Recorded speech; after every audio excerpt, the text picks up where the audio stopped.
वहाँ पे लेके जाएंगे पुलिस स्टेशन में कि इसके नाम पे ड्रग्स का केस है, इसने लोन लेके हिंदुस्तान भागना चाहता था, तो हम इसे आर्मी में भेज रहे हैं। मतलब क्रिमिनल दे दिया जाता है कि ये क्रिमिनल है। तो इस जिनके ऊपर क्रिमिनल वाले केस हैं उनको तो ये भारत भेजेंगे ही नहीं, उनको तो इन्होंने सीधा क्रिमिनल ही घोषित कर दिया ना कि अगर हम इसको आर्मी से निकालेंगे हम इसको जेल में डाल देंगे।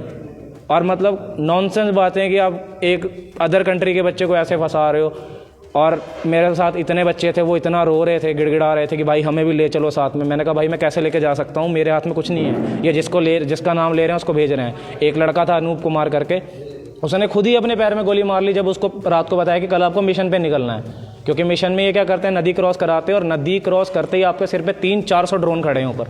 कैसे बचोगे आप? अगर आपको एक फ़ोन से भी वीडियो बन रही है तो आप बच जाओगे, पर 300-400 ड्रोन छोटी मोटी बात नहीं। और 300-400 ड्रोन, हर ड्रोन में 8 किलोग्राम का बम है। कैसे बचोगे आप? कोई ऑप्शन नहीं है आपके पास। और मैंने 8-9 लड़कों को मरते हुए देखा है ड्रोन से, क्योंकि हमारा ड्रोन पे काम था, रेडियो पे काम था, मैं उनको देखता था, वो बेचारे ऐसे चल रहे हैं जुड़ के साथ में। ये कहते थे 10 मीटर का गैप रखो, बट एक 19-20 साल का बच्चा है, वो कैसे आधी रात को 1-2 बजे चलेगा जंगल में, उसे यही नहीं पता मुझे जाना कहाँ है। वो जा रहा है, ऊपर से ड्रोन आया, बम गिरा दिया, सिर्फ कुछ नहीं बचा बॉडीज़ का। सभी इंडियन्स हैं, काफ़ी कंट्रीज़ के बच्चे आ रहे हैं, इंटरनेशनल काफ़ी स्टूडेंट्स हैं, जो स्टूडेंट्स आ रहे हैं अफ्रीका के, कोलंबिया के, हर कंट्री से बच्चे आ रहे हैं। और अफ्रीका का एक केस बता देता हूँ मैं, अफ्रीका के एक बच्चे का ऐसा केस था, उसको 3 दिन में निकाल लिया उसकी सरकार ने।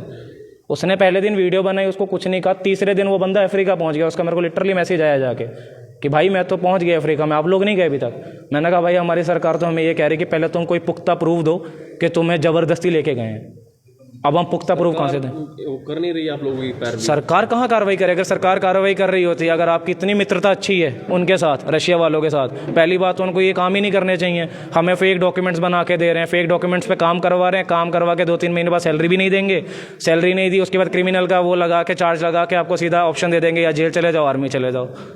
कैसे बचोगे आप? और अगर हम मीडिया से सपोर्ट मांगते हैं, इंडियन मीडिया से, जो भी ये बड़े चैनल है ना, जो हम कहते हैं कि हम रियलिटी दिखाते हैं, ये दिखाते हैं, उन्होंने मेरे को कहा कि आप इंटरव्यू देने आ जाओ, बट जो हम बोलेंगे वो आपको बोलना पड़ेगा। जो वहाँ के लोग हैं, जो वहाँ के नागरिक हैं, क्या रशियन, उनके साथ पार्शलिटी की जाती है आपके? बिल्कुल की जाती है। उनको तो मैं कहूँ कि उनके जो नॉर्मल लोग नहीं हैं वॉर में, उनके जो क्रिमिनल्स हैं उनको वॉर लड़वाई जा रही है। जो इनकी प्रॉपर आर्मी है, ये कॉन्ट्रैक्ट आर्मी है। कॉन्ट्रैक्ट आर्मी का मतलब ये है कि जब तक वॉर चल रही है उस दिन तक आप आर्मी में हो, प्राइवेट आर्मी टाइप कह लो, और जिस दिन वॉर ख़त्म होगी उसके अगले दिन आपको डिस्चार्ज कर दिया जाएगा। उनको क्या सैलरी भी दी गई है?